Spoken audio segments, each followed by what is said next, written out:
All right, everyone. After doing two 20-minute videos of ranting, I've set a timer that I've started right now for 7 minutes. Once 7 minutes hits, I'm just going to go ahead and cut the video. I'm going to try and get in everything within that. The market maker is not going to kill this market, okay? It may go low in your portfolio was low, and they may actually go lower than this. They may actually, they could do something like that. They may breach this. They may go into this long wick that they had, and they might go a little bit past it, but they're not going to go much past that. Hold on to your portfolio, and I'd advise you, in my opinion, I would not sell. I set a limit at 1794. My thinking is that they were going to go into this wick, but they weren't going to go too far past it.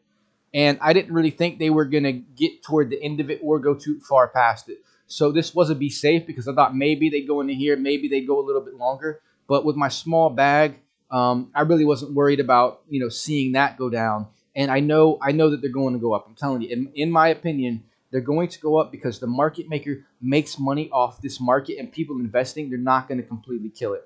People, if you think this is going to die, they're not going to kill this market. They're not going to go into 14, 13. I hear some people, on BTC saying that it's going to go to 13K. It's going to go, Ryan Mata did say 20K. I don't think they're going to go that low, but they could approach that. I think, they might approach that.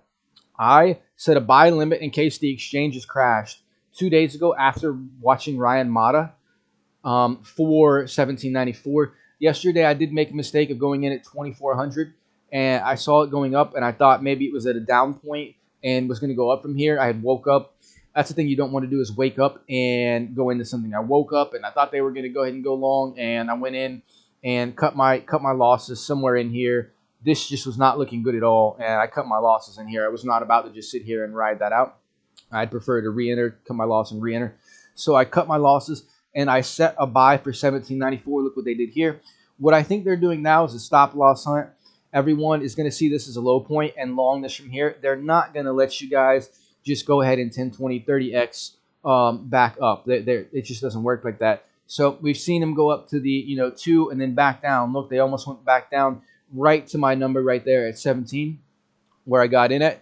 And just kind of doing this. This is a Sunday, and the banks aren't open for a few hours. So it's kind of stabilizing right here. One thing I think they may do is drop this a little bit lower to clear all the longs that went ahead and just automatically long this, thinking this was a low peak. You have to wait. Today is a Sunday. The markets aren't open. You have to take the day into account. All right. Sticking to the 7 minutes. Notice the Emax. One thing I'm doing to raise my bag, the reason I'm getting ETH and not like BNB or Hex or ADA right now, is that I want to use the ETH to go ahead and get one of these coins. Here's Emax. Here's Bezoge. There's a couple of them. I like Emax. Emax is a proof of stake Ethereum fork. I like that. I just like that. It's got a lot of attention. Look what it did. I think it's up. It's up a lot. It's up some thousands of percentage. If you happen to see this early, I mean, even from there, it's up 380%. And it did not in this drop. It did not completely die and go under. It kind of remained firm. It held its ground. This coin is only 2 weeks old. Sticking to the 7-minute timer. Look what it's done already off this low. I mean, if I had went in, I don't know what gas fees are right now, but if I had also went ahead and did the Emax, I would have almost could have just doubled my money right there and went ahead and cashed out. And then imagine we haven't even started. If I think we're going to go low for a minute, we're going to go low, but once these markets open, even if they do a fake out to the low and stop some people out, I think at some point this week we're going to go ahead and go up.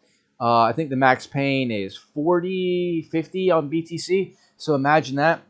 Even from here, if this even does some sort of mild correction, it's going to go 119. And if everything starts to fly because of this long correction, I personally think it's going to do a mini fly. But if things start, if it even gets back to where it was, there's 202% right there. So with the Emax, this is my personal plan of what I want to do to flip a small bag and make it a little bit bigger. Bezoge also, I mean, my point here is that it didn't really completely go all the way down, and look at the potential it has. So if we can get in market, because these are low numbers, there's a lot, in my opinion, I could see a big rise out of an investment if things go to the upside, which I think is going to happen. What I think they're going to do is they're going to stick around here. They're going to stick around here, and they may stop hunt some people down, and they may go down a little bit. but I think ultimately we've had a long term in the down correction, and they can't go down too much lower without scaring a large number of investors completely out of the market. They really don't want to do that. They wanted to shake people out, clear up some liquidity, and accumulate down here, but they don't want to scare off everybody. The greed, the fear index is already high around here, and then they went and did this. I think this was their last move. This was actually a third move here. A lot of things tend to move in three. One thing here, these yellow X's are market manipulation. How much time do we have left? I tried to do 2 videos that were supposed to be short, and they ended up being 20 minutes. And they had a lot of good content, but they were 20 minutes long, and I just wasn't going to post that. We have 1:30. So, that's my idea there. I went ahead and got in there, and I think when these markets open, even if they do go down a little bit, I think we're headed to the upside sometime soon here. One thing, let me just go ahead and Ethereum Max is going to go ahead and be on Bit4X.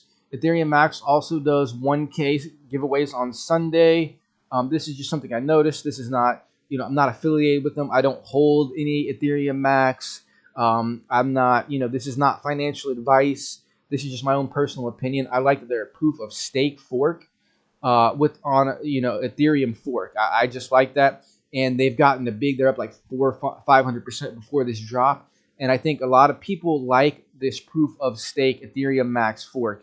A lot of people, they have like one big person, I forget who it is. They have a new website, Ethereum Max. They do 1K Ethereum Max to 10 holders on Sunday. You just, you like your retweet. This is not financial advice. This is what I see on Twitter, and then what I'm explaining about what they do. Yeah. So then that's that. That's that with what's going on. So I think my main point with this is that they're not going to kill the market as bad as they made the seem, because I know everyone's portfolio took a hit on this initial dip, and then there's my 7-minute timer. So we are going to go ahead and cut this. My just final thought is that everyone's portfolio obviously took a hit there if you're watching that, and then went up, and I think people thought it was going to recover, so people also took a hit here. And I think this is the third move here. One, and then people didn't think it was going to go down. 2, move right there. And I think people thought that this was an accumulation and was going to go ahead and recover. So this move to the downside, that's pretty steep right here. That's 38% after a 50% move, which was unprecedented. I think this is the third and final move, in my opinion. I think too much of a move to the downside is going to shake too many people out of the market for good. The market maker needs people to be in here to go ahead and profit from that. So check that out. Look for this. Go ahead and watch. I think this is a safe number. Anything for me is a safe number in here, because I think they're going to go ahead and swing to the upside at some point. Now, they may go sideways and accumulate. They may go down. They may go down a bit and accumulate. This is a fake bear moment, where they're trying to make people think that this is going into a bear moment. Okay, what would be the most unexpected thing right now from people that are seeing this and seeing their portfolio and then is going to be just a really rapid rise to the top. Now, they're not going to let people just go ahead and long this right here at the bottom and just go ahead and take advantage of that. Look what they did. If you long that, they went right back to the number here. We are now going to cut the video. That's the video, but they are not going to completely kill this market. They need this market to go ahead and profit. So we're not going to see anything too much lower. I think this is still a market to stay in, and that watch for the banks to open, even if they do a slight dip. After that slight dip, to shake out just whatever remainings, I think the only move that they actually have is to the upside. One thing they could do is they could go sideways before they did it and make it seem like, oh, we've now entered a bear market, and then now we're just going sideways, even if that's for like 2 days, Monday and Tuesday. But I personally think this thing is going up. I am literally cutting the video now. We'll see you guys in the next one.